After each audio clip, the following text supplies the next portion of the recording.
সকাল সকাল বসে পড়লাম সবজি কাটতে। দেখো কপিটা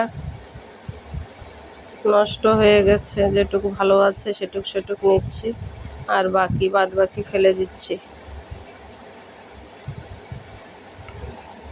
ভাজা করব কপি।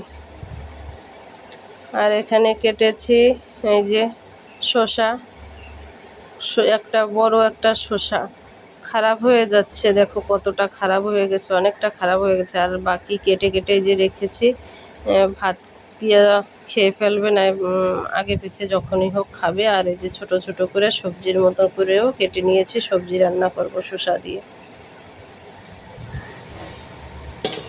ঢেকে রেখে দিয়ে এখন স্নান করে এসে এই একই রকম পূজা টুজা দিয়ে তারপর রান্নাটা করব। রাধে রাধে সবাইকে, শুভ সকাল। কেমন আছো? আশা করি সকলেই ভালো আছো আর আমরাও ভালো আছি।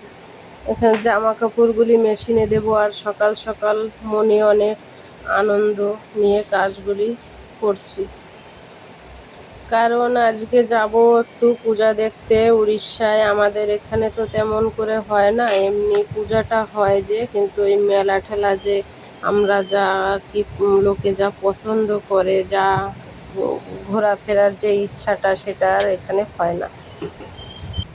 মেহেন্দিটা ভালো করেই লাগাচ্ছিলাম, কিন্তু আমার একভাবে বসে থাকতে একটু ইচ্ছা করে না, আর পুরা বিগড়ে গেছে মেহেন্দিটা, একটুও ভালো হয়নি। তবুও ধোয়ার পরে হাতটা তারপরে ভালোই দেখাচ্ছিল, কালার ঠালার সুন্দর হয়েছিল। সকাল থেকে তো পূজায় যাব একটা আনন্দ ছিল মনে। এইখানে তো ঠাকুর দেখে এসেছি, আর উড়িষ্যায় যাব পূজা দেখতে, কিন্তু মেঘ আছে। এখন যদি বৃষ্টি যদি নামে তাহলে তো আর যাওয়া হবে না। কিন্তু তৈয়ার তো হয়ে নিচ্ছি, এই যে কানেরটা পরে নিয়েছি, হাতের চুড়িটা পরে নিয়েছি। এখন দেখি দুটো শাড়ি বের করে নিয়েছি, কোনটা পরবো বুঝতে পারছি না। দেখি কোনটা বলে সেটাই পরে নেব।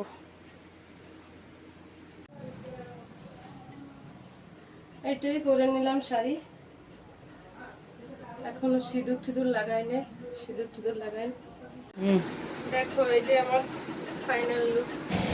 আর আমার মাথায় ঘন্টা টানতে টানতে তো হয়ে যাবে এখন, যেহেতু ওর জেঠু আছে সঙ্গে, আমরা সবাই মিলে যাচ্ছি, আমার যা সবাই, ওর সঙ্গে ওর জেঠু আছে, বাচ্চা কাচ্চা নিয়ে আমরা সবাই যাচ্ছি। এই যে এখনই আমার এই অবস্থা, দিয়ে রাখতে পারছি না। কিরম তালা দেবো, নে ধরিস না কেন, বাইরের গেটে তালা দেওয়া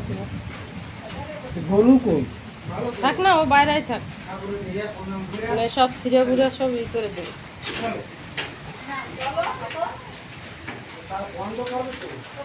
পূজা দেখতে তো গেলাম মনের আনন্দে, অনেক আনন্দ করতে করতে গিয়েছিলাম, কিন্তু এবছর পূজাটা আমার জন্য একটুও ভালো যায়নি। কেন জানি না, কি পাপ করেছি নাকি।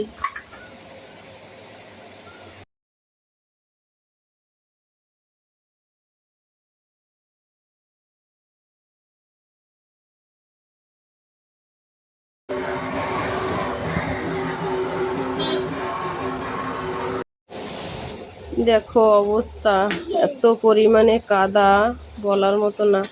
আর আমরা একটা 8:30 কি 8টার দিকে পুজোতে ঢুকেছি মেলায়। এখন লোকজন অতটা নেই, লোকজন আসবে সব 11টার দিকে, 11টা, 10:30, 11টা, 12টা এরকম সময় লোকজন আসবে, তখন আমরা বাড়ি চলে যাব।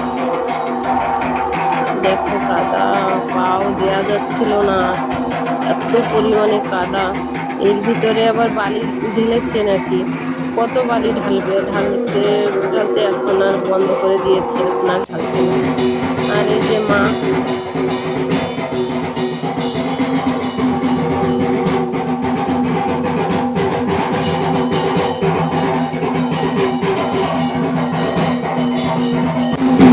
ঢাকের বাজনাটা শুনলে যেন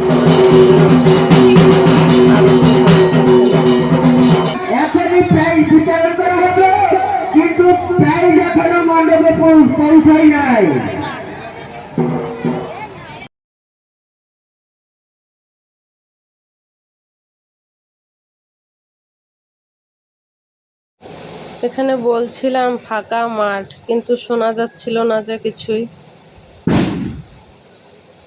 দেখো পুরা ফাঁকা, এখনো লোকজন এখনো এসে পারেনি। আমরাই এখন যাব একটু দোকানের দিকে। দোকানে গিয়ে প্রথমেই দোকানে গিয়ে শাঁখা আর শঙ্খ কিনতে গিয়েছি। সেই শাঁখা আর শঙ্খ কেনার পরে আমরা মিষ্টির দোকানে আসছিলাম। মিষ্টির দোকান পর্যন্ত আসতে আসতে আমার যে কি অবস্থা, আমার একেবারে অ্যালার্জি উঠে ভরে গেছে। জানি না কি হয়েছিল। ওই শঙ্খটায় আমি একটা ফু দিয়েছিলাম।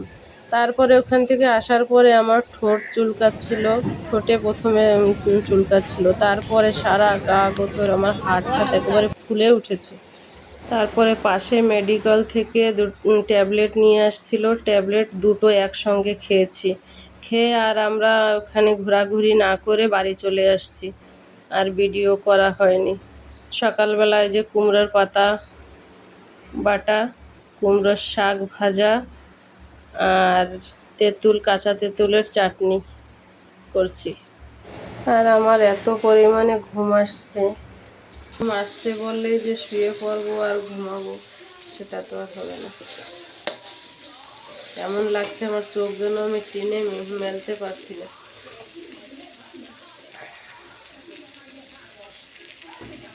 কি রান্না করলাম আজকে দেখো। আজকে তেমন কিছু না, বাটাবাটি। এই যে কচি তেঁতুল নিয়ে আসছিল, সেই তেঁতুলটা চাটনি করেছি। আর এখানে আছে যে কুমড়োর শাক, আর আছে কুমড়ো পাতা বাটা।